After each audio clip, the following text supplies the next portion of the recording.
Welcome, guys, to Fifth About Him podcast and one podcast from Health and Wellness. I'm Anthony. I'm Baron. Welcome to the show. Welcome back to another week. You were on vacation for a minute. I was on vacation, but I'm back now. Jealous. So we got. It was interesting. We had a nice cruise, relaxed with the family, and everybody came back a little relaxed. And so now we got the batteries recharged, and so now we ready to go ahead and get it. But let's go ahead and talk about your track meet. You had a track event. You're not gonna let that one go. Yeah. So my daughter went to the New Balance Nationals. In Philadelphia. So I have two daughters who run track. So I took them both. One went to run. Other one I wanted to have the experience of being in a national environment, being on a big stage. So they ran at Penn State University. Okay. So my freshman, it was her first time going to a meet that big. Mm-hmm. So she ran the 200 and the 400, and she ran at the freshman level. Okay. And these were girls all across the country, like from East Coast, West Coast, everywhere, right? Okay. So in the 200, there were, I believe, 106 girls there. She placed 44th. 106, and again, these are girls from across the country, you know, like top tier girls. So pretty impressive for a first year. So the 400, there were about 100 girls, freshmen, and she placed 25th, right? And the only reason that she placed 25th is that the preparation was good up until. In track, they tell you when you're on a new track, you need to go and walk the track. You need to go and make sure, because everybody's lanes and dots and these are different, right? Mm-hmm. So Penn State, make sure your spikes and everything. Yeah, Penn State is one of the oldest stadiums like in the country. So she got a little bit confused in her lane when she was running, so that threw her off mentally. Mm-hmm. So in her heat, she took third, but overall she took 25th. But she said, Dad, I could have beat those girls, but I got in my head. I'm like, okay, well, here we go. I wasn't even tired after the race. I'm like, okay, well, became a little bit far for them to be tired. But, Right. Well, that was good. I was gonna ask you that. Like, what did she get away from that experience? Yeah, she absolutely loved it, and she knows that this is what she wants to do. Mm-hmm. And now it's just next. So yesterday we had the opportunity to work out at UCLA. Okay. And she was like, I've run that thing was bigger than this. I'm like, okay. All right, calm down. All right. Right. So UCLA got a nice track though. Very, very nice track. Yes. So just again have them both there on that level, looking at this is where you could be. Right. This is the next level. Because they were thinking track stops at high school. I'm like, no, track goes Takes you around the world. And you can run to you're like 35 years old. If you're good. Yep. So it's definitely something that that they're excited about, and this is the plan to get them through college. Right. Absolutely. So it was good. That was cool. Good. That's cool. It was good. Then I heard you took them to my second city. Inglewood? No, that's my first city. Oh, you said second city. Yeah. Oh, yeah. My bad. So we had a day off on Sunday. So Sunday we went to New York. Mm-hmm. New York was amazing. My daughter. How was the weather? Wasn't it rainy? It wasn't rainy. It was hot, but it was more humid. Mm-hmm. That East Coast humidity. Mm-hmm. So it's more humid. And my kids say, Dad, this is the best day of my life. So I'm like, okay. So that right there showed me that it's about creating more experiences. Yes, definitely. Right, because memories. this is things that they. So now she wants to go to NYU. But Dad, I'm moving. I'm like, we're moving to New York. I'm like, now I got to move here now. Or let's get a house out here. So it was we rode the subway, rode the ferry. I mean, we did so much. We did a lot in a day, but still didn't tap the surface on what you experience in New York City, right? So now we have to go back. Absolutely. And just look at more of the city and just travel, because that experience was amazing for me. Yeah. Just to see them feeling great about themselves, right? This is something that you can accomplish. This is where achievement takes you. Right, this is where working hard takes you. Exactly. Right. Exactly. Because no one sees the behind the scenes. No one sees how hard they're working on the track, but they only see like the finished results. Right. Like that's just life in general as far as success. Yep. But yeah, this is what working hard gets you. Cool. I'm glad everybody had an experience. I'm glad everybody had a great experience. I know the travel was very nice, and I think it was long coming from East Coast to West Coast. Longer? Longer? It was longer. Yep. Yeah, it's Yep. longer. Yep. Much longer. Yeah, that's the only thing I don't like is Yeah. the coming back. It's just Yeah. crazy. Why I but- don't know, but that's how it is. That's how it is. All right, cool. What are we going to talk about today? I know what we're going to talk about, and I'm going to do my best job at it, but we're going to tell the people what we're talking about So, today. if you remember, it was maybe 3 mantle calls. Ooh, three? 3, maybe it was 3 in the past that Okay. I forgot what we were talking about, but a lot of guys were talking about their experience in relationships. Before you go down that road, a lot of listeners may not know what our mantle call is. So the mantle call is a weekly call where we bring guys together, talk about their week, right? Talk about how they're progressing, how they're doing, and what challenges they have, being a man in this world, right? So it's really a place where men can come and just be open and authentic and just speak and be vulnerable without any judgment, right? Right. We And talk about a lot of stuff. yeah, and knowing that, I think the biggest thing is that you're not alone, right? Absolutely. So about 3 calls ago, I think, I forgot which guy it was, but he was talking about relationships and marriage, just like navigating the terrain, right? And he said something, and he said, "Well, Anthony can speak on that," right? That's what you said. So I'm like, you know what? So I've been always a bit hesitant on telling my story, like revealing, what I've experienced. Just I would say out of fear, right? Yeah. Fear of judgment, fear of thinking that it's just me, fear of like, damn, this dude's crazy, right? Right. So I'm like, you know what? F it, we're here. This is a safe place because we tell the guys this is a safe place. So if we tell them that, we have to act within that, right? Absolutely. So I told my story, and in regard to marriage, in regard to separation, in regard to divorce, in regard to all that, I told a piece of my story, and one guy said, "Man, I was damn near in tears because I thought I was the only one." Yeah, I remember that. So I was like, "Whoa!" Right? So I'm like, you know what?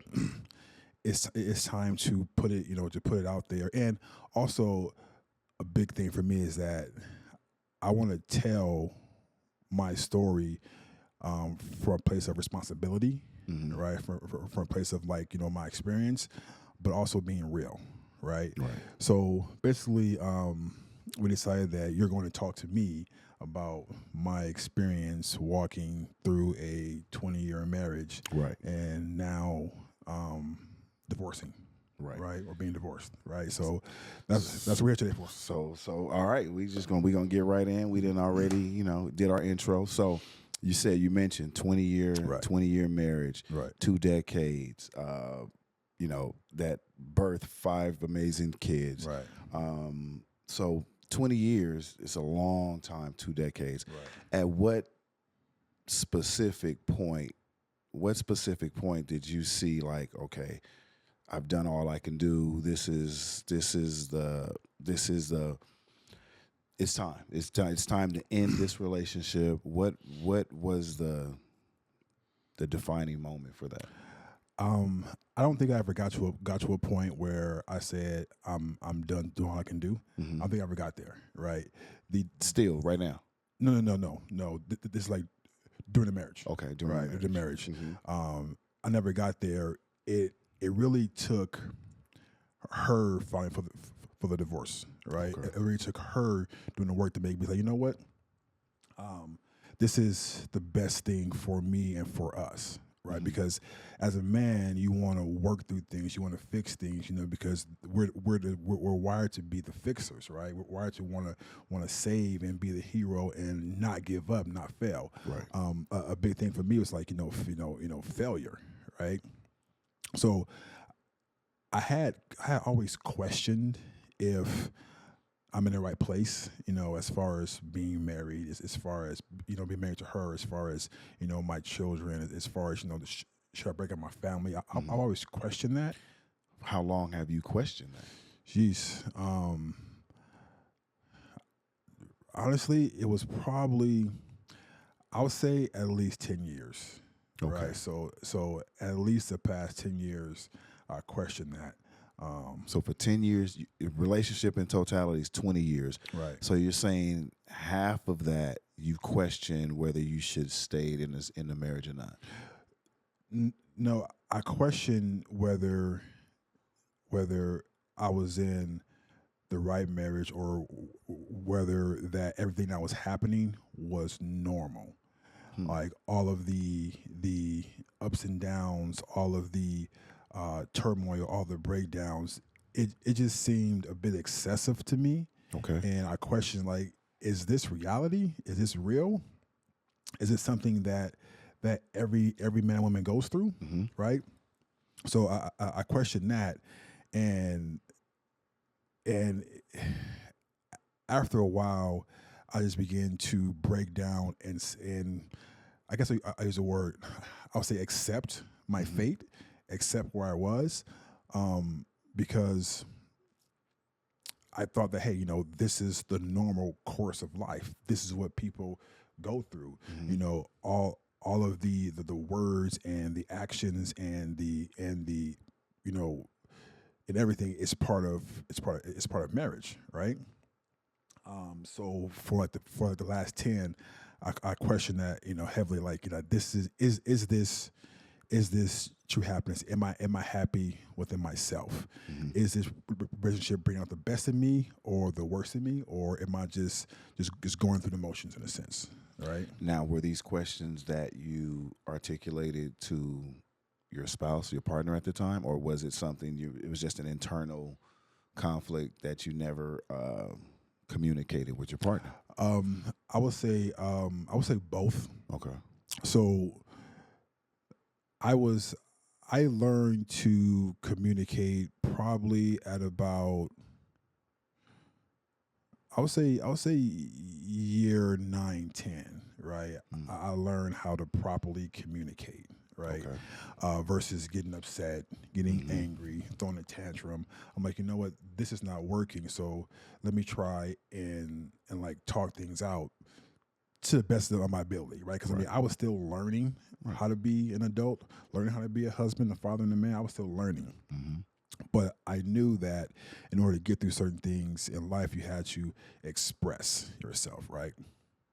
So for a certain period of time, I started expressing myself, expressing how I feel, expressing that, hey, you know what, I don't think this is like how it should be. Hmm. Um, but the response was, no, this is your fault as a man. As a man, it's your job to do this, right? No, this is this is what I saw my dad do. So this is your job, right? Hmm.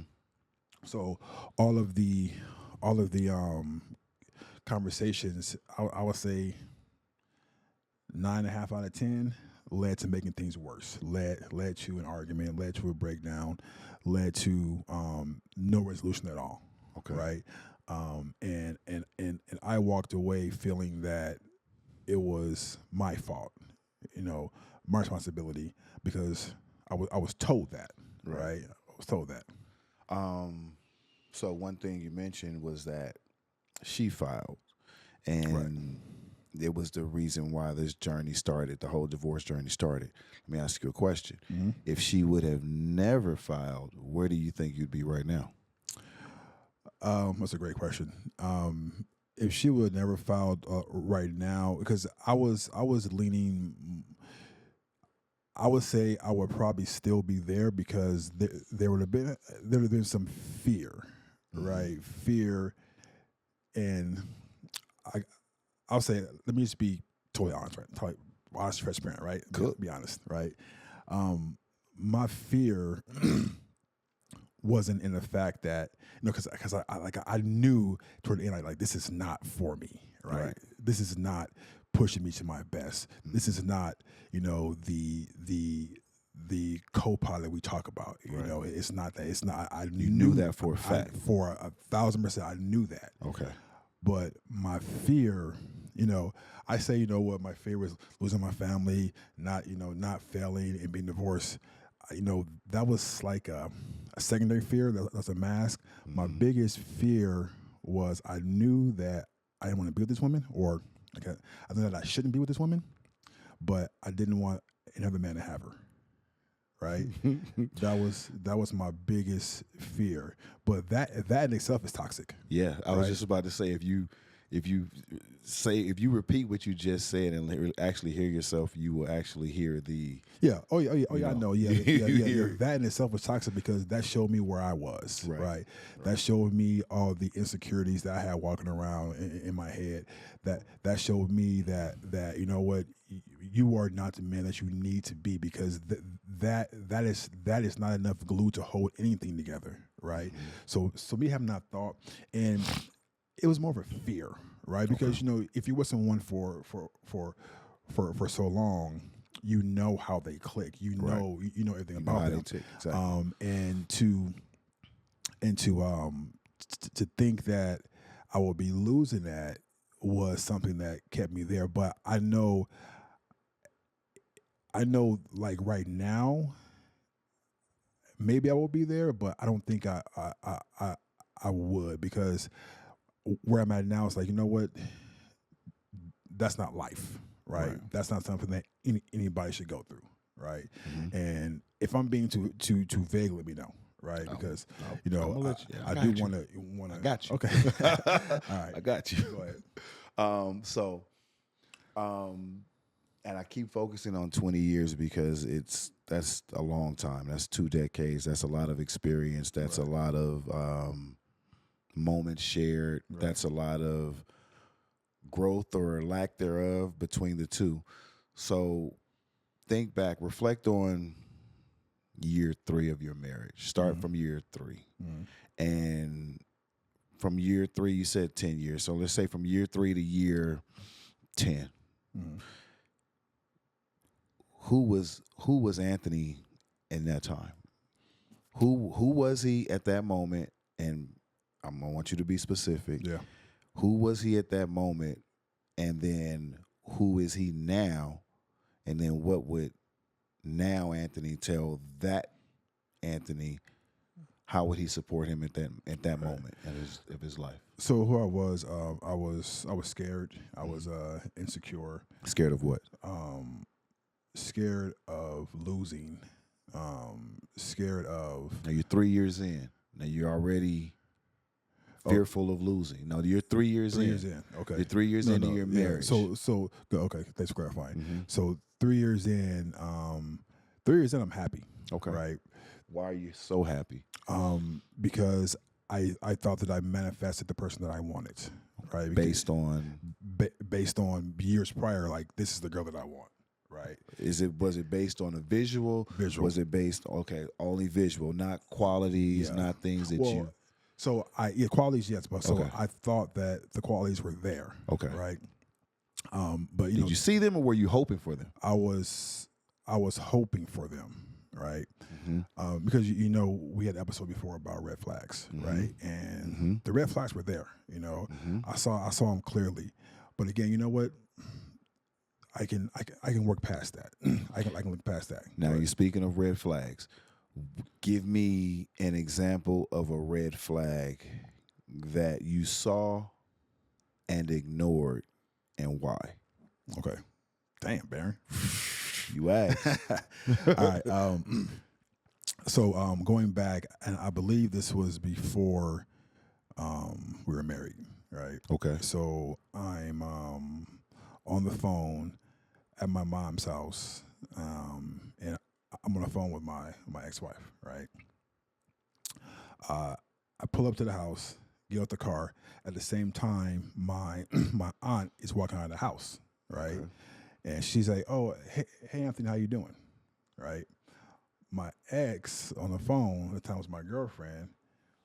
Who the fuck is that? Bam, hands the phone on me. I'm like, what the hell? I'm like, okay. At this time, I'm like, in my 20s, right? Cool, whatever.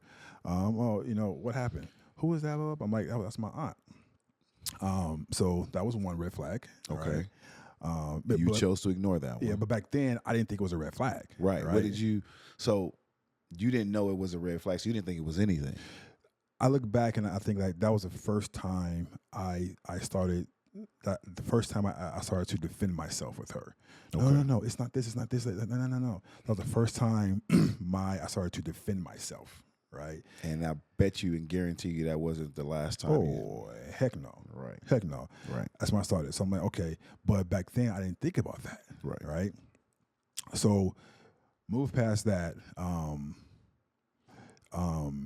And then so there's been so many. That's why I only wanted one. Okay, cool. Okay, good. Thank you. That's why I only wanted Good, one good. for you. Thank you. So now you had red flags, you saw them, you ignored them, and so again, we're going back to the person you were from the 3rd year to the 10th year. So 7 years into 7 years of marriage. What type of person was Anthony within that 7 years, from year 3 to year 10? So years 1 through 3, I was very confident. Okay. Right. I was a go-getter because going back. Let me just go back a minute. So going back, even when we were girlfriend and boyfriend, we broke up so many times. Well, I would say I was broke up with so many times. So she broke up with you multiple times. Multiple times. Break up, come back, break up, come back, and again. Before that, I was like, okay, cool, you're gone. Okay, whatever. Right. I'm moving on. It happened so many times that I would always say, okay, you know what, let's do it. I like you, I love you. Let's do it. So even before we were married, I was dumped several times, right? Several times. That in itself is a form of dysfunctionality. I didn't know it then. I know, right? I know. But Right. looking back now, that in itself, it shows an instability of what a person wants. Maybe the person wants something but doesn't realize they have to work this hard to get it. Right. And so it's easier to just right. And even me, I would always go back. right. Right. So it's like, it's one thing for someone to constantly break up with you, but it's another thing. It's like, if you keep going back, then what does that mean? What does that tell you about you? Right. And again, back then I had no clue. Right. Right. But it evolved. It evolved. It evolved. It evolved. So years 1 through 3, looking back, I was a lot more confident in myself, a lot more sure about myself. Just like this is Anthony. This is who he is. Years 3 through 5, I would say I think I maintained a lot that confidence. In years 5 through 10. I just lost myself.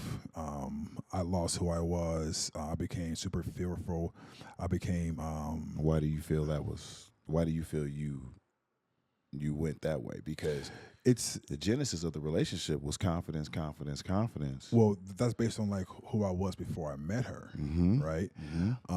And I believe that no matter how tough you are, no matter how masculine you are, no matter how powerful you are, if you constantly hear negative things about yourself over and over and over and over again, maybe not on a conscious level, but subconsciously you're going to start to believe Absolutely. what you're hearing, and then that unknowing to you breaks down your confidence, because people would tell me, you're not the same guy that you were before you married. I'm like, am I supposed to be the same guy? But I didn't know that they're talking about me and my confidence, because Right. everybody changes in marriage. Right. You're supposed to. Yep. But I believe that your confidence in who you are as a person should become better, Right. not weaker. Right. If that The makes person, sense. yeah, the person, your partner, is supposed to nourish and cultivate who you truly are, Right. not tear and break down. Right. So, if you see that pattern from year 1 of who you were, and then year 3, you're still kind of the same person. Year 4, 5, you're still kind of the same person, and then 7 through 10, you're completely your confidence is shifted and everything. That's a whole, that has changed negatively and it's impacted you negatively. I didn't know that, though. I know, and you still stuck around for another 10 years. Yeah. Before it was done. Yeah. So 2025 Anthony, how would he talk to newlywed Anthony within the first 5 years? Let me rephrase that. I got a better question. How would you talk to the Anthony that was losing confidence in himself? What would you tell him What would you tell that Anthony? You know what? Honestly, I don't believe that there's anything someone can tell you that would change it because you're so deeply involved in it. What would you have wanted to hear though? What I wanted to hear. So I would. Well, first, at 2025, I would have known you. So I'm like, you know what? I would have had to check the Carfax first, right? Check the fucking Carfax. Check the Carfax. But I would have told him, like, don't compromise who you are for. Don't compromise who you are at the rate of devaluing yourself. Okay. Right. Don't be someone that you're not. Don't walk on eggshells, and because no matter what you do, you're not going to please someone that already has a predetermined vision of who you are. Right. Right. That's a little bit of a hard question for me, but it's like, you know what, I would just tell him, just look at all of the signs, look at all of the red flags, look at everything that's been happening. Look at everything that you were told before, because I was told some shit, right? But I'm like, I'm Anthony, right? And maybe I was a bit overconfident in a sense, but also I think a big thing is like, you are not that powerful where you can change somebody. Right. All the love that you give will not change a person who they are unless they receive that love and want to change based on that love. But if not, it's not going to work. Absolutely. I agree with that. I want to go back further. I want to go back to your first marriage. I want to go back into the end of that relationship. Do you see any commonalities between the end of your first marriage and then the dissolution of this marriage? Do you see any Absolutely commonalities? No different. There's no commonality. There's no, Nope. Because the only common thing in both is you. Right. So who were you at the end of your first marriage versus who you were at the end of, or at the beginning of yours, at the beginning of the second marriage? Great question. So my first marriage, I got married at 18, 19. Okay. Lasted about 4 years. I was legit married on paper. Okay. So I messed that up because I was cheating. I was out there with other women. You're still young. Still young, yeah. Right. So because we had a son. Is that the reason why we got married? Yep. Okay. We had a son, but I was not being a man. Even as a provider, I was not providing. I was not protecting. She was the one that worked. I stayed home and like messed around. I was having some. I had odd jobs here and there, warehouse jobs. But I would always like, they would never last. Right. So that marriage ended because I was a cheater. Right. I didn't respect the vows of my marriage. So that's why I say that it's different, because I was just wilding out. I had my group of friends. He was married, I was married, and we're just doing some ratchet shit. Right? You was a hoe. So she found out, divorced me, and I'm like, yeah, On to the next. No, I won't say it was on to the next, because that one was even though it was me who messed up, it was still painful for me, right? I mean, even being young. But yeah, I mean, it wasn't just like on to the next, because that's not my personality, right? When I'm in something, I'm in something. Pause. When I do it, but yeah, that was kind of years, 5 kids. Right, yeah, you was in something. Right. Yeah. So, but that was like, you know what? I messed that up. Yeah. Right. So I mean, if I was in her shoes, I would left my ass too. Right. And so tell me if I'm wrong, the ideals that you took from the first marriage to your second marriage was, I wasn't a man I wasn't the husband that she needed to be. So moving forward in my next relationship, I'm going to be the provider. I'm going to be the man that my wife needs. Do you feel you overcompensated in the second marriage because of the flaws of the first? definitely. Mhm. Overcompensated because the failure in that one was pretty substantial, Mhm. right? And I just thought, there has to be something different, Mhm. right? Has to be something more. And even going into the second one, I still didn't realize like what it really took to be a man, right? Mhm. I still didn't realize what it took to be a provider and a protector because again, I was still young. Right. Um, like 24 ish. My first marriage ended. I think within like 3 years, maybe I was Still 20s, yeah. married again. Uh-huh. So I still didn't grasp the whole concept of like this is what a man does. So even in that one, I made tons of mistakes. I did things that I shouldn't have done. I said things I shouldn't have done. I acted in ways that this is not what a man should do, Mhm. right? So going through that and learning that, I didn't really learn like even though I was still providing, I was still working, I was still the one that I was taking care of most everything. I think emotionally and spiritually, because at that point I got into church, Okay. right? So I married. It was 2004, the year we got married. I got into church. So in church, I started looking at, you know, how does God want me to operate as a husband? Mhm. Looking at other men in the church, Mhm. right? So I did have like a vision of what a man is. Mhm. Listen to the pastor speak, and he giving like okay, this is what a godly man does. So I think at that point, that's when I started seeing like what, I need to move differently as a man. And how when you started to do that, how long were you married the second time? How long were you into your marriage when you That was '04, the year I got married. that was the year you got Yeah, married? I got married. Yeah. So did you, because I personally did it, so I'm asking if you did it, and if you did you do or think about premarital counseling prior to? No, No. no. Was it a thought process? I didn't know it You existed. didn't even know it existed. No, Yeah. I didn't know it existed. I think that is a great tool for anybody that's listening. That premarital Yeah, counseling of is course. out there. It exists because if they're doing it right, they're going to present the couple with issues Yeah, and problems. yeah.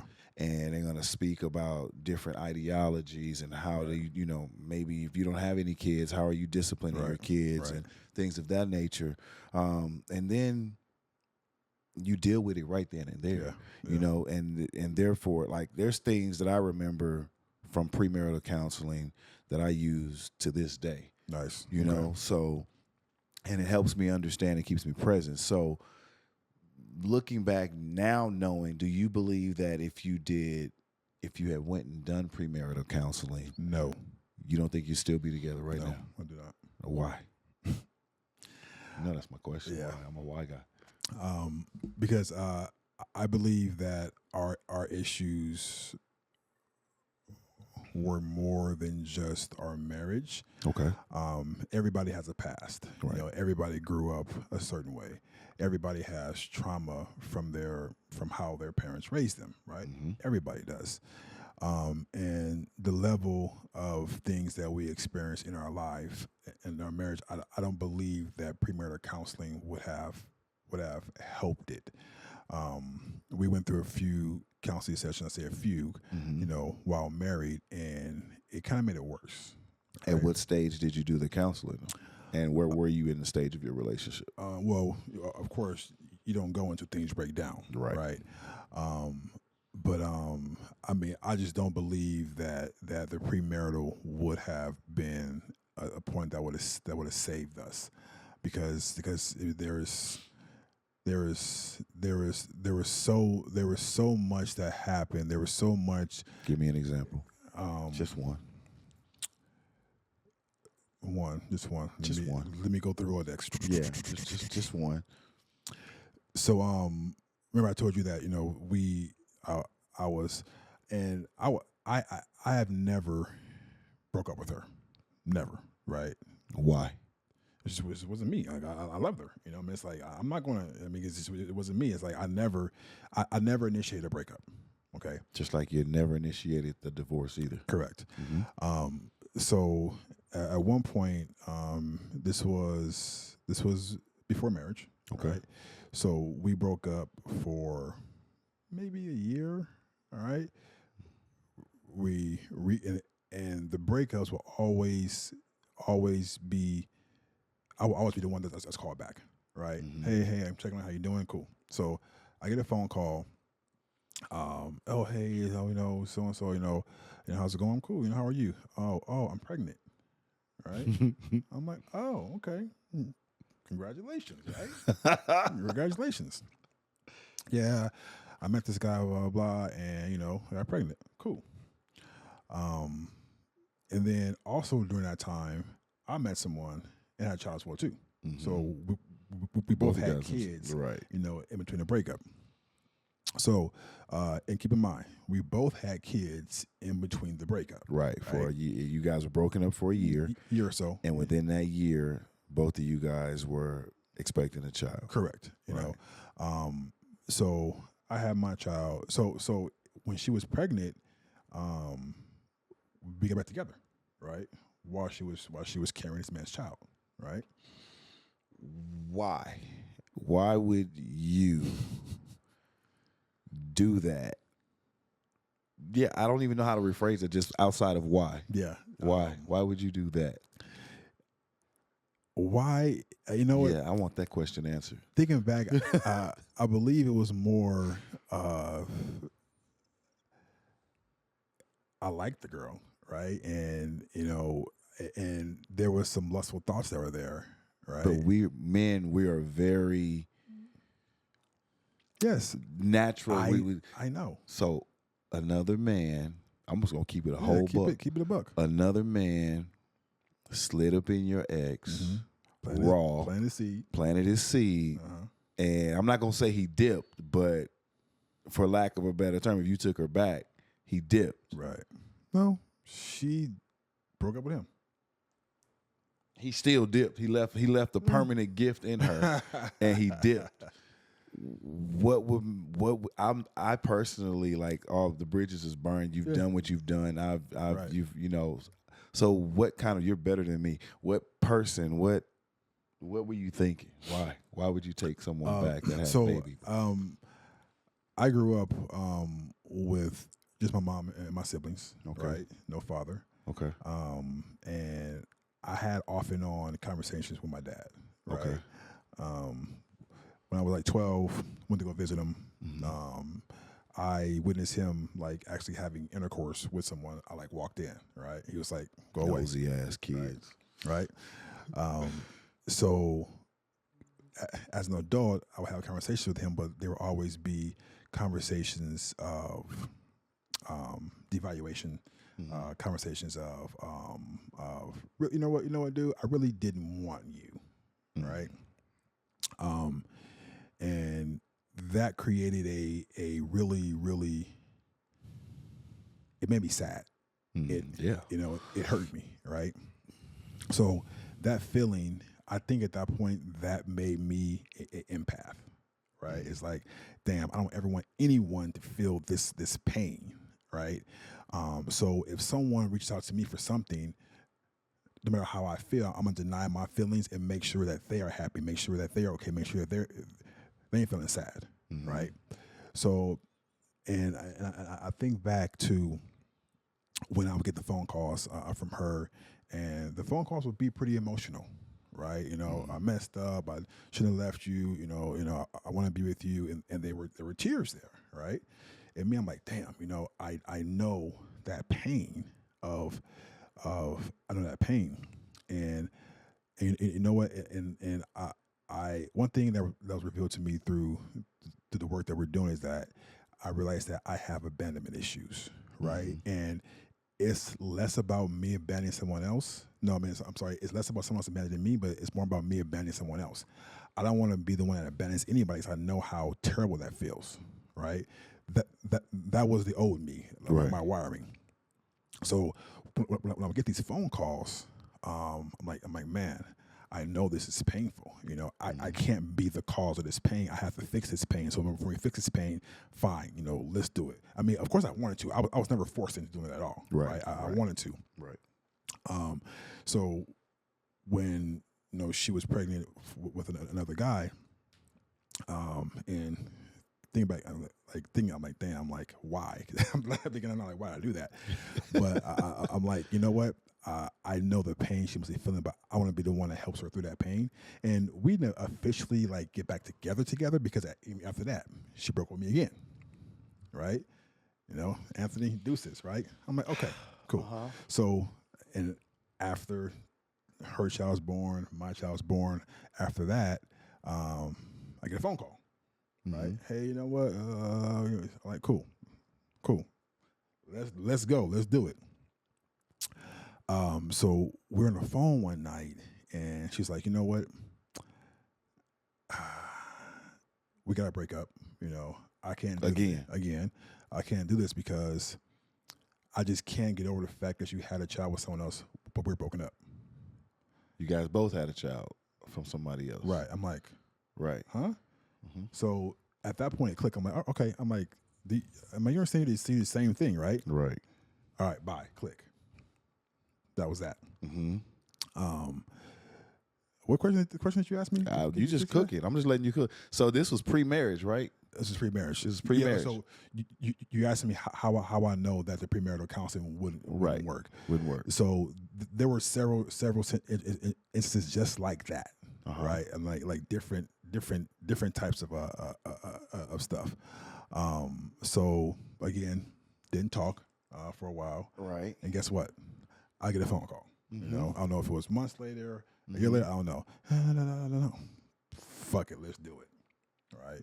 And then that's when we actually became husband and wife. Let me ask you, is it more like you said you don't want to abandon anyone?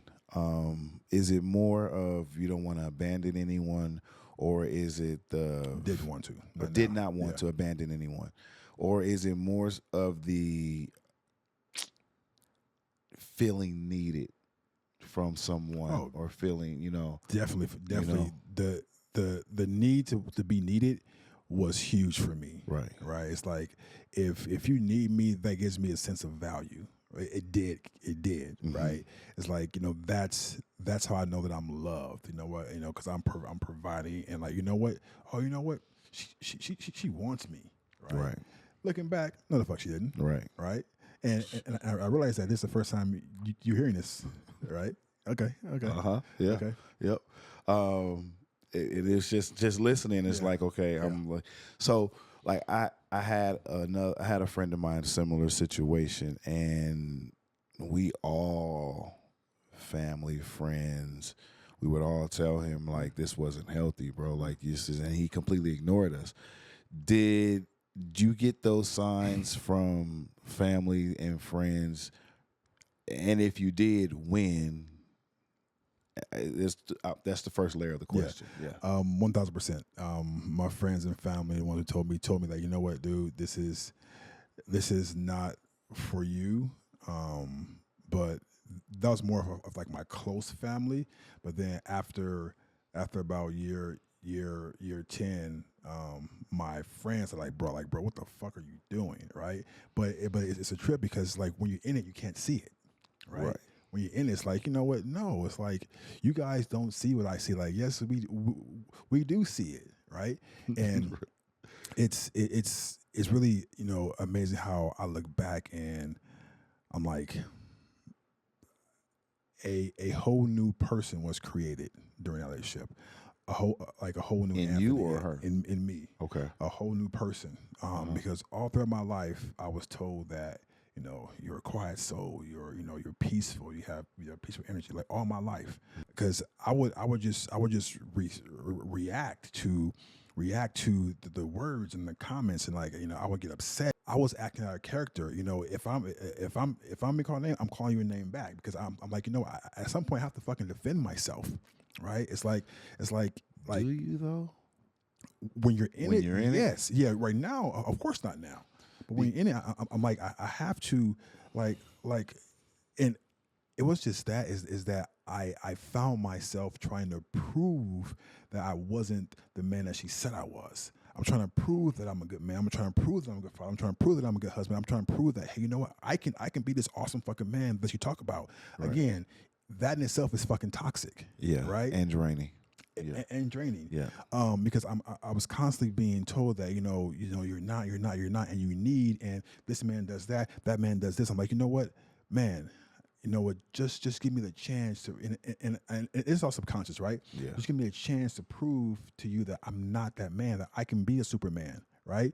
And that for me was the biggest part, because I'm like, you know what, even though I'm being taught in a certain way, my goal was to say, you know what, I'm gonna prove you wrong. You know what, I can be the man you want me to be, but now knowing that, now I know I can never live up to that expectation. I can never, because it was always something else. Yeah. It The was goalpost was something always else. going to be So, moved. Yep. I hit that, boom. You know what? You should do this. I'm like, I did. Okay, now do this. I'm like, okay, like there was never enough, but I had to realize that, you know what? Fuck, it wasn't me.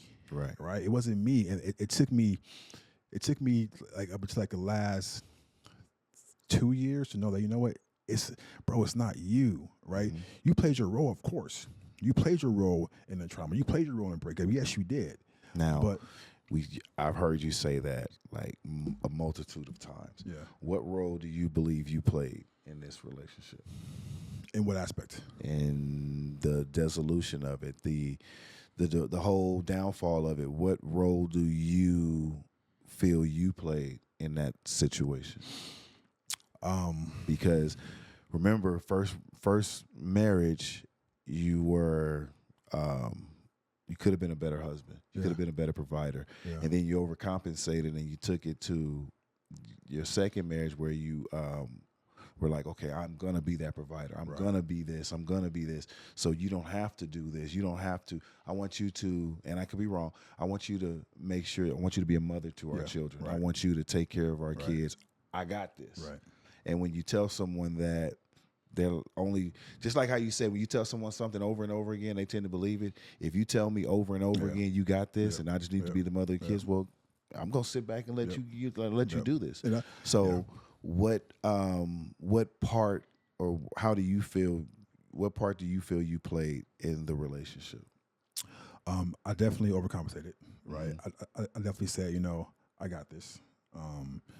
And so. A big role for me was not allow myself to insist on a helpmate, right? A co-pilot. A co-pilot. So my position was, you know what? I want to be the provider. I want to be the protector. I want to be the one that takes care of everything. I want to make sure that you are comfortable. I want to make sure that you want for nothing.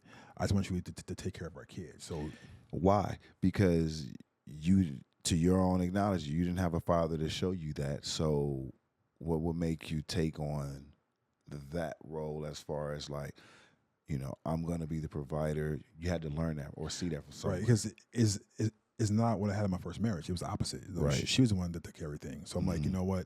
I want to do that now, right?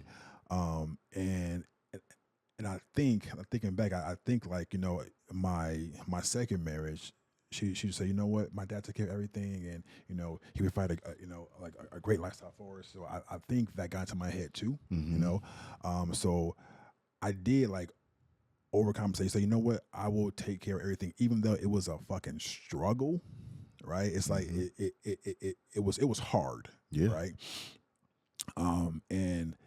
But I mean, I believe that when it becomes difficult, if you see your person struggling, despite how they feel, you would want to step in and help. One could assume. Yeah, exactly. One could assume. One could assume. But I have to realize that this is what I created. Yeah. Right. I created this situation where, you know what, man, I'm not going to express how hard it is. I'm not going to, show any weakness, show any pain. I'm just going to fight through it. And if something comes up, I got it. You sit back, I got it. Right. And that became our life. Yeah. And in that life, I had several evictions, several car repossessions, had to go on welfare, had to do so much. But it feels like I was more supported I was more supportive when we had to get assistance from welfare and the eviction versus me trying to make things happen, right? If that makes sense. Now, So when you said you had more support when you were going to get on welfare, what does that look like? What kind of support did you feel you got when you were? things were okay. Things were good. This is the struggle is what makes me happy, right? Mm-hmm. The struggle is what makes me want you as a husband, versus the hustle, the versus the hustle part, right? So she didn't mind if you guys were struggling as long as you guys were struggling together. Correct. And if you guys were thriving, she just sat back and wanted to be taken care of. So we didn't thrive Okay. at all. So we didn't thrive. 20 years. We maybe had. I remember there's a point where I was flipping homes, right? And that was like a 1-2 year span where I made some good money. So out of the 20 years, I was say 2 we were thriving financially, right? Okay. Like 2. Other than that, it was all lack. It was all of like, barely making it. Actually, at this point, it was like day to day, right? Because I was still going after my entrepreneurial dreams, right? I was still, I know I can make this happen. So I was making movies. I was doing real estate. I was doing so much, and there was support until some adversity popped up, right? Okay. But there was no thriving at all. Okay. So like let's go back to the friends and family part. When you were I would say when your family and friends were acknowledging the red flags and was telling you about the red flags, you said you didn't see it at the time. Did you just ignore it, or or did you even think about it from a family member? Like, okay, this person is close to me. This person has been close to me before this relationship. There has to be some value in what this person is saying. Yeah, probably not. No. No, because I was so into it emotionally. Because when you look at something like this close, you can't see it. You gotta back out. Right. And I was always this close, and I'm like, you know what? This is what it is. This is what's going on, and I can't see anything else. Right? I couldn't see anything else because when we got into it bad, like bad. How often would you get into it? Let's just say on a week span, a 7-day week. How often would you get into it? It was so random, right? I can go a week, I can go a month, I can go 3 months. The longest stretch of no major issues was 6 months. That was the longest. I'm like, oh shit, we made it, So when you look at typical relationships, like typical marriages, right? They're peaks and valleys, right? Peaks and valleys, right? Which is normal, right? Me and my ex, it was extreme high, extreme low, extreme high, extreme low. There was no middle, right? Extreme high, extreme low. It would go from love to hate, and just like that, right? And again, I thought that was normal, right? So did you experience those high and lows in your first marriage? Nope, not at all. So you had nothing to compare the emotional toll of your second marriage. You had nothing to compare it to. No, I didn't. So my first marriage, of course, Yeah, you was young. We got into it, I mean, she'll call me an asshole here and there, 'cause, that's typical. Typical you're shit, young. right? Yeah, young. We were all assholes. So but going to my second one, I've heard shit that I'm like, what? Like what? And it was just on an extreme level, and then Um, you ever heard of what was it called? I think this is called intermediate reinforcement. Mm-hmm. Is where you you give somebody something, they nibble on it, you take it back, you give them some more, you Just take it enough. back, Yeah. Mm-hmm. you keep giving more and more and more, and then now they're fiending for it, right? Now it's like a drug, Mm-hmm. right? It's like I need that fix, right? So every time we would get into it, um, I would get breadcrumbs. Okay, here you go. You know, then take it back. Right. Here you go. Take it back. Um, and that became my life. And my life was, you know what? I'm not okay if we're not okay. Because the only way that I can be okay is that if we're back. So that fix, that drug, Mm-hmm. that hit, that dopamine, I got it back. You know, so I'm good. Now that we're talking again, I can go conquer the fucking world. But if we're not talking, if if we're not there, then I'm in a state of depression. Never showed it, never revealed it, Right. but it, like I can't function because I don't. I'm going through withdrawals. It's like a drug. Mm-hmm. I'm going through withdrawals, and I would do everything that I could, positive or negative, just to know that, you know what, if we get to a certain point, bro,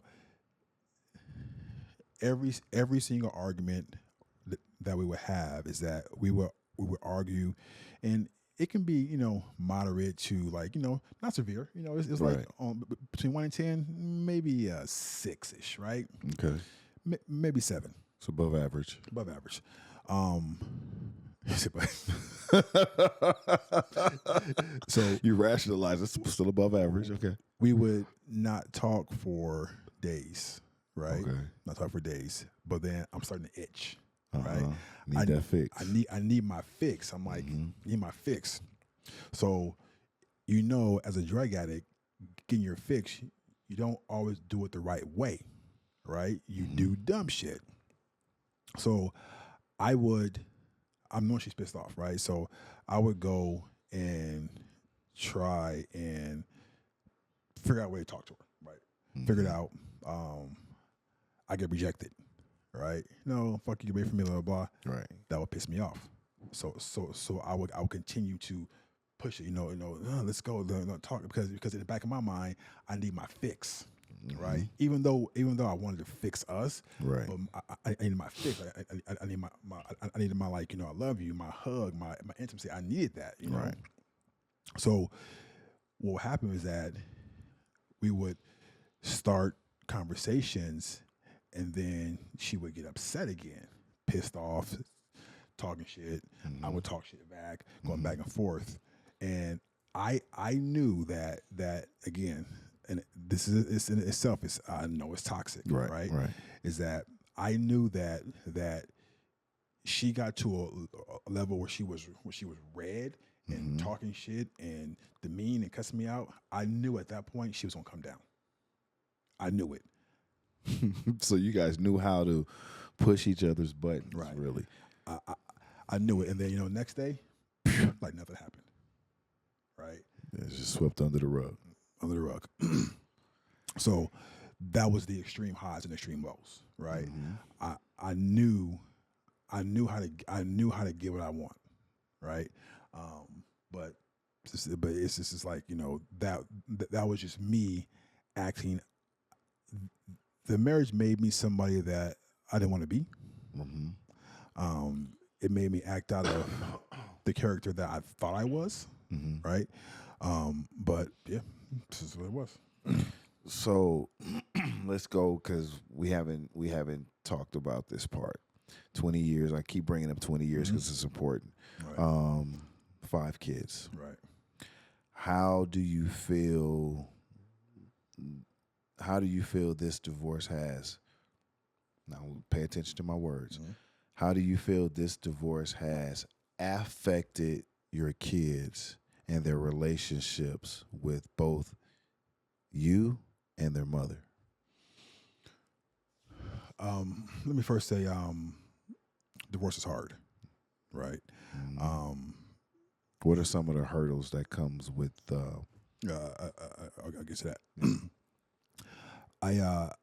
I compare or I liken divorce to probably like, I mean, only you know this, but you know part of this is like losing a parent, right? Mhm. It's excruciating. It's hard. It's something that you never want to experience. It's one of the hardest things you have to do in your life, and I think divorce is the same thing, right? It's one of the hardest things a person has to do if it's something that they truly don't want, even if they don't want, just like going through the process. So the impact on the kids visually wasn't as impactful as I thought it would be, right? Because they remember, at year 10, my kids they're older, they're more mature, so they're seeing stuff, right? They're hearing stuff, they're hearing the arguments, they're seeing. I mean, they've come to our door many times saying, can you guys just like stop? And they're just standing at the door. So they knew it was coming because they know that oh, mom's telling dad she wants a divorce. Mom's telling dad she don't want him. They're hearing this stuff, right? So when the breakup came, they're like, oh, okay, you know what? We knew it was going to happen, right? Right. Because it's happened so many times, right? It's happened so many times. So they knew it, and I think a few months after they knew it was real, a few of them started getting emotional about it. Okay. Right. And I'm like, okay, this, and then again, it wasn't as impactful as I thought it would be. I mean, I thought it would be devastating for them, but if you know that a train is coming, it's not gonna be. It's not as impactful when like pass you, or I won't say hit you, but it's not as impactful because you see it coming. Right. They weren't blindsided by it. Excuse me. This all coming, even though we were separated. We're still messing around. I mean, I told you, we're still messing around. It's 20 years. We were still connecting. Yeah. We're still having sex. We're still doing all of that, right?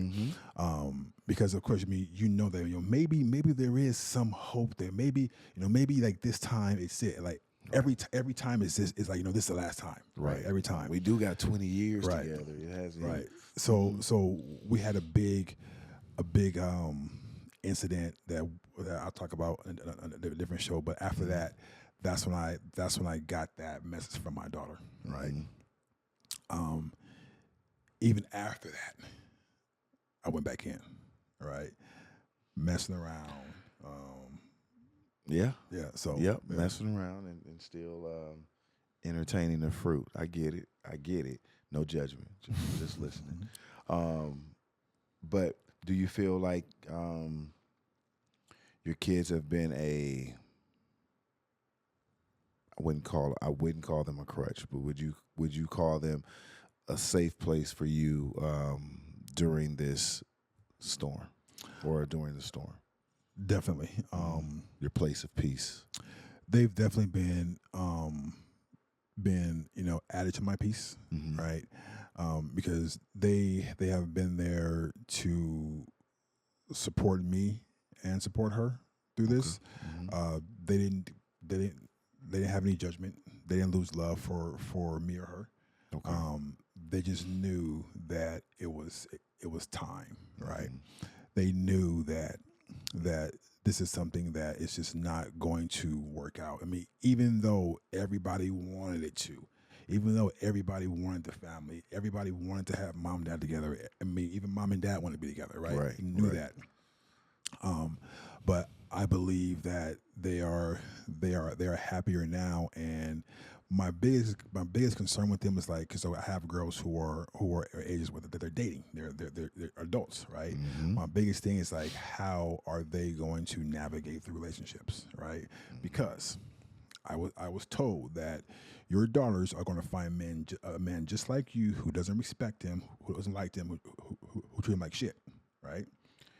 Every daughter wants a husband like her father, right? Good or bad. So I was told that because you treat me like shit as a husband, your daughters are going to go out and get a man just like you. Absolutely. I was told that verbally. Yeah. Right. Yeah. I'm like, fuck. Right. So that concerned me. Mm-hmm. So, but then I look and I'm like, man, they have pretty cool boyfriends, right? I mean, they're, of course they ain't perfect, no one Right. is, but how's he treating you, daughter? What's going on, Mm-hmm. oh dad, you know, he- they say, dad, it's more of me. It's more of me when I talk shit, right? I'm like, huh, okay, because my girls ain't used to seeing responsibility taken. I think them seeing what happened made them Mm-hmm. want to go the opposite way, Right. right? It's just like, you know what, I know that sometimes my mouth that makes him act a certain way. I'm like, cool, but overall, Dad, he's a good man. Overall, Dad, he respects me. He respects me. But there's certain things that I don't that are different from me because you raised me different, right? Mm-hmm. Two of my daughter's boyfriends didn't grow up with a father, so they don't really know, what to do. Mm-hmm. And they say, well, Dad, you did this for me as a father, but he's not doing this, but I know why. I know because he didn't have a dad in his life, Right. right? Right. So they're more aware, and like one of my biggest goals with them right now is that have them see healthy me, and have them see like a healthy relationship, right? Right. Right. That's one of my biggest goals for them. Cool. Cool. Cool. Kids are important, and you got enough of Not enough of them, right? them. So let's move forward. I want to talk about life after now. What does life after a painful divorce of 20 years look like for you? What did you learn about relationships? What did you learn about how to love? What did you learn about communication um, moving forward? More importantly, would you get married again? So when I first went through my divorce, I'm like, nope, not at all. Um, and I won't say I'm 100% convinced, but I know I can't let my past experience dictate a future one. True.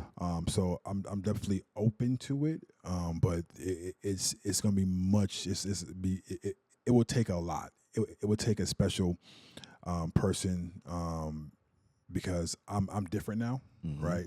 This thing has. I mean, honestly, that marriage birthed this, right? Birthed where we are. Mm-hmm. So I would say yes, I would, but it would take a lot for me to do it. So I'm definitely open. Okay. And then what if you could take away, if you could mention one thing, what's the one thing you learned that you're going to take into new relationships from the past, from your past relationships? One is to what you said is one thing. Yeah, or Uh, I always yeah, say three, but yeah, of course, love yourself, mhm. right? Love yourself more than anybody else could, because if you don't, then that person can speak anything into your life, Mhm. and you believe it. Um, Two is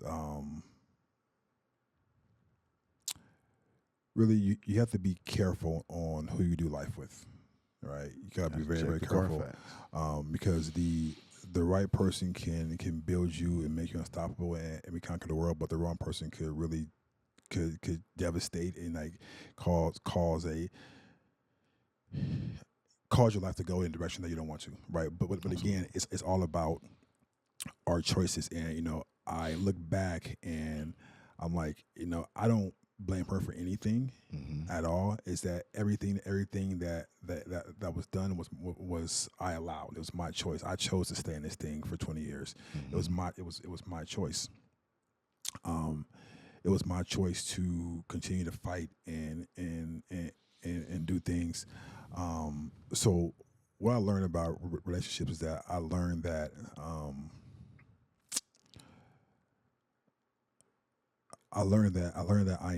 I am valuable, Mm-hmm. right? Because throughout the whole marriage, there was constant rejection, constant rejection, right? Constant rejection. Um, I was constantly told that I don't want to be with you. I Mm-hmm. want a divorce. Um, I, um, I want a different man, right? Mm-hmm. There, I'm settling for you, right? It was a constant, right? Um, so I learned that I'm trying to find the right words here. Um, I learned that I am a person of value. I learned that I don't have to be rejected, right? I learned that I do have some value, and even it's amazing how even after um, even after the separation, during the divorce process, I was dating, right? Hmm. Going out, having fun, just like meeting new people, right? You was outside. Huh? You was I was outside. outside, so I'm out there doing that, and I'm sitting across the table, and I'm having lunch with someone, and we're just talking and talking and talking, and she's looking at me. She's like, "Why are you single? Like, why are you divorced?" And she's like, you are her exact words is like, "You are a catch." Hmm. And first thing I think, I'm like, "Cap." Yeah, right. But yeah, right, right. Um, and she's is talking. Um, then again, I'm dating, right? Right. So I have another date. Same thing. Like, why are you single? Hmm. Another date. Why are you single? I'm like, there's there there's something there, Yeah. right? There's something there. So I learned that um, I am valuable. I am desirable, Hmm. right? And it's funny, like during, and I'm go back a little bit. I was always, I think to a certain point, her and I both fought for the marriage, right? Okay. Both fought. She fought for divorce, and I'm like, you know what? You've been asking for this shit for years. Years is what you Right. wanted. Go take care of it. So she did, and the day before our first court date, I'm like, look, can we talk? Right? Go outside, we talk. How about you? How about we give you 6 months to figure it out? Is that something? Is that something you wanted? You know, you wanted. If she would have said, "Okay, let's give it 6 months," Yeah, what did it? Of course. and then what would that have looked like in that 6 month time frame? What did that look like to you? Were you guys gonna go to therapy? Were you gonna go to like? So therapy was always my plan, and Uh-huh. she didn't want to do it. She was like, "Well, no, if it's something that you want to do, you can do it. I think we know what to do. We're just not doing it." I'm like, "No shit, right?" Okay. It was more of like, okay, I would do it basically just to shut you up, Right. right? Uh-huh. Then it came down to, so obviously I was getting individual therapy. And I'm like, well, let's go. So how about you go get individual, and then we come together. Well, no, I see, you're doing it, and basically you're still an asshole. So it ain't working with you. So Right. how's it gonna work with me? Hmm. Okay, cool. So during that, because she asked me, she's like, well, in 6 months, what's that gonna do? I'm like, I don't know. Let's just give it 6 months and just see what happens. Uh, no, we're just going to divorce. Cool, right? Um, go, go to court the next day. We're in court the next day. Talk to the judge. Blah. Of course, that first court date, they'll divorce you, right? Right. So I'm like, cool. I'm done. After that, um, I get a text message from her saying that it's a mistake. We shouldn't do this. Let's get back together. Blah, blah, blah. Yo-yo effect. I'm like, Hmm. bet, cool, let's do it. Go back to the house. Um, um, 2 weeks later, I want to divorce you. I don't want to be with you. And this was maybe it was a month later. 'Cause this was a day before. So in between that first court date, second court date, we had some issues as well too, right? Hmm.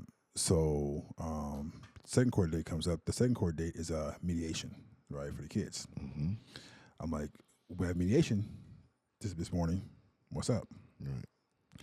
The night before, we were cool, right? Okay. Cool, vibing cool. Next morning, wake up, she's upset. Don't know why, she's upset, right? Um, That doesn't seem like that seems like a pattern for her at least. yeah, it's yeah, From the beginning of I'm gonna go old. From the beginning of you guys courting, right. it's been that yo-yo effect. It's Yeah, that I want you, I want you, I don't want you, I don't yeah, I don't want you, I yeah, don't want you. So we tell people like when somebody shows you who they are and they're right. continuously being they're showing you, constantly Yeah, showing. yeah, If you don't believe them, then that's you got to look in the mirror yeah, and figure out why. What right, is it about me that is allowing me to settle for this? right, Because you know it's not right. healthy. And like that, I know now. But like again, Mhm.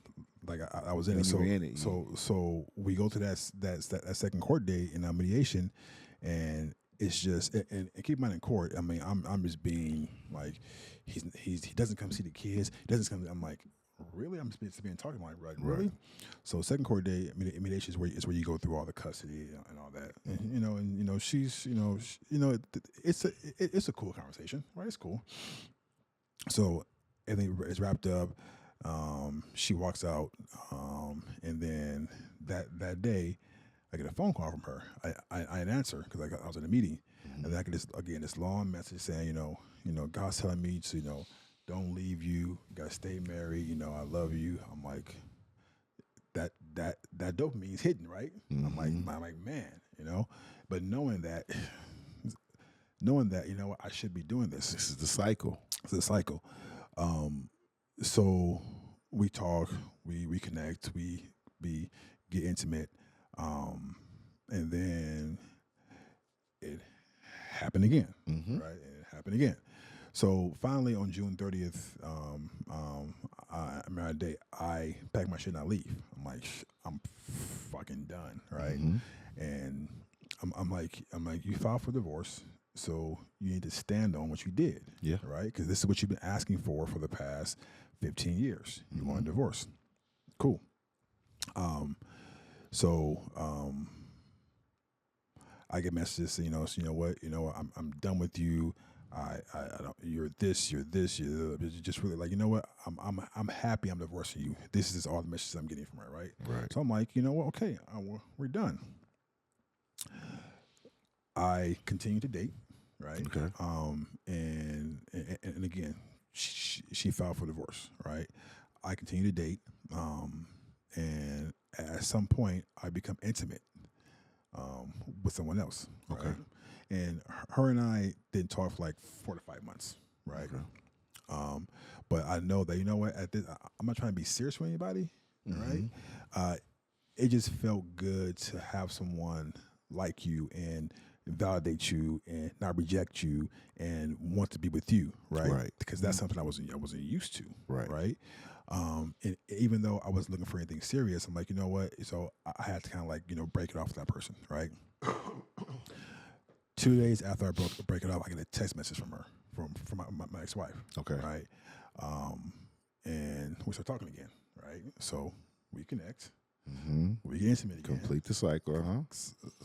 So again. So she tells me how much of a perfect guy I was. I never should have said all these things to you. I never should have said that I didn't want you, and I really did. All these things I never should have said, right? And I'm hearing it, it's making me feel good, but I know, like, this thing gonna last for maybe like 2 or 3 weeks, right?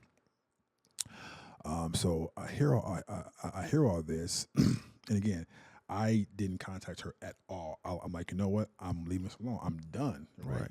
You told me you didn't want me, and we're done. So okay, I'm taking your word, right? So we start talking again, and she hits me with, I'm not sure if I can ever be with you again because you were intimate with other women. And I'm like, hold on for a second. Right. She says, well, you should have waited. And if you really loved someone, you wouldn't. If you really loved me, you wouldn't have went out with other women. I'm like, okay, so in my mind, I'm like, you told me that you didn't want me, Right. you want to be with me, you want to divorce me, that you deserve a man better than me. You tell me all this verbally, like with no fucking filter at all. Mm-hmm. And you're upset now because you said all that and then I moved on. But now you don't think that you can look past that. I'm like, that's not my problem. I'm not That's going to apologize for moving on, right? right, because you didn't want me. You know. Because you didn't want me. So Right. so I'm like so all this time you didn't want me. So I found somebody that did want me, right? And even though I wasn't ready for anything serious, just the fact that I felt something good from someone Right. was for me life changing. All right. That's crazy. So now knowing what you know, what advice would you give to anybody that's watching that may be going through or thinking about divorce? What would you tell? What would you tell that person? It depends on the situation, bro. Because I mean, I think every situation is different. I mean, Mhm. mine was super unique. I mean, I'm not sure how many guys go through the level of rejection that I did, Mhm. like that extreme level. I mean, I'm not sure. Well, But it could be anything. It might not even be, negatively speaking to your spouse. It could just be the state of divorce, and a person is knowing, or not even a state of divorce. A person is knowing that the relationship that they're in is not healthy for them, yet they're still in it because of the same similar fears. right. What would you tell that person that's watching? Well, first, like your questions, like why is it not healthy, right? Mhm. Are you guys both working to become better, or just you or her? Right. Because if you guys are both working to become better, then I would say stick it out. Ride it, right? Mhm. But if it's just one person that's growing, the other person is not, then it's not going to work. Eventually, the universe is going to separate you guys. Right. That's how with me. I mean, it's like it was a natural separation because we were going at two different levels. Right. So I would say figure out why. If you guys are both working towards the same goal and you guys are co-pilots, then yeah, because you're going to have issues in relationships. It's going to happen, Absolutely. right? Yep. No, there's no perfect relationship because there's no perfect people, right? So I would say, if you get to a point where you've given it everything that you have based on the tools you have or what you Mhm. learn, and it's not working, then you need to rethink what you're doing. But if you think that there is something left, and you guys are both working, and no one is verbally degrading or emasculating or defeminizing that person, Mhm. because I think for me the degrading, the emasculation was my turning point. Yeah. It's like no, it's a certain way that you talk to a man, like that's not it, Right. right? Definitely. And again, we just scratched the surface here, bro. Mhm.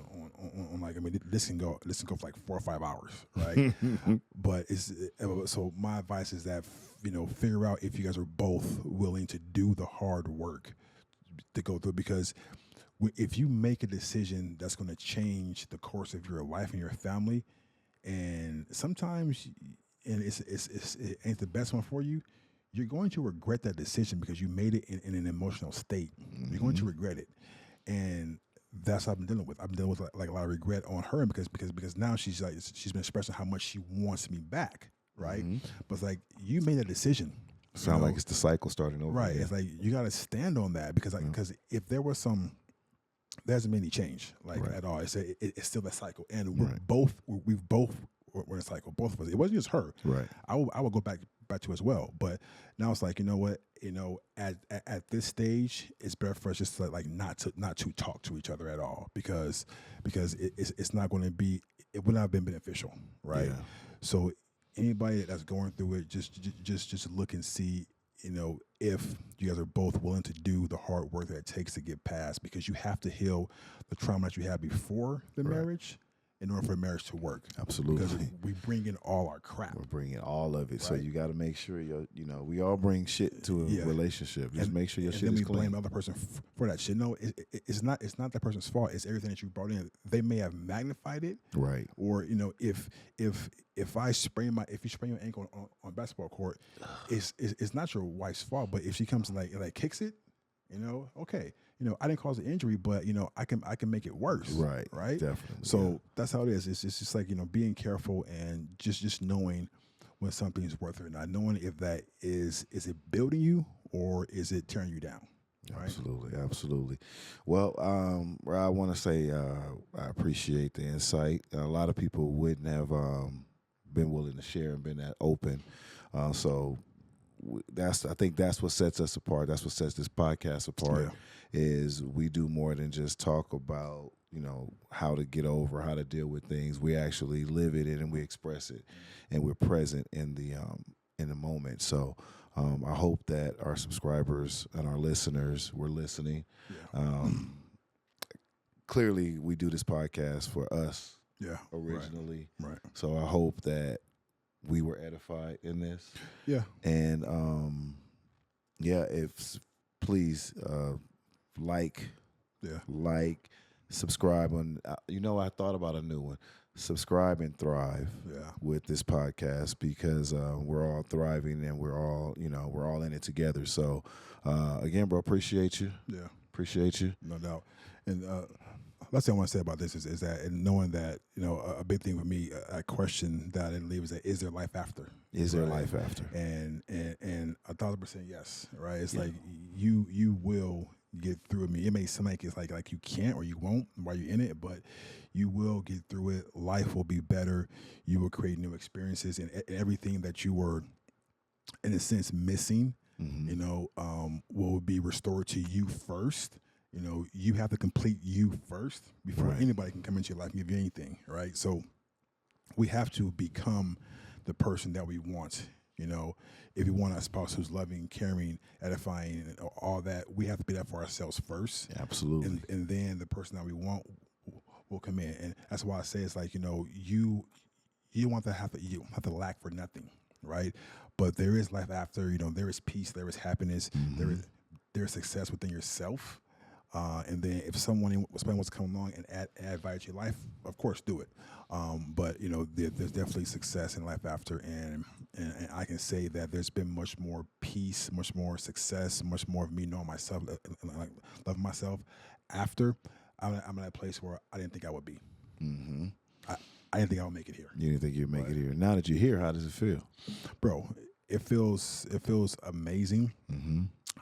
It's life changing. Part of healing is creating new experiences, right? And I've done that. It was a tough road. Not going to sugarcoat that at all. It was a tough road, but it feels so good to not have myself think and be on a level that really demeaned myself, right? Because that's how I was doing. I was demeaning myself, and I was keeping myself from experiencing everything that God wants me to experience. And then if it's worth having, it's gonna take work to get it. Of course, it's gonna take work to get it. So nothing comes easy. If it did, everybody be doing it. So, that's thanks, bro. Appreciate you. it. Yep. So, subscribe and thrive to our number one men's wellness podcast. All right, we'll see you guys next week. Peace.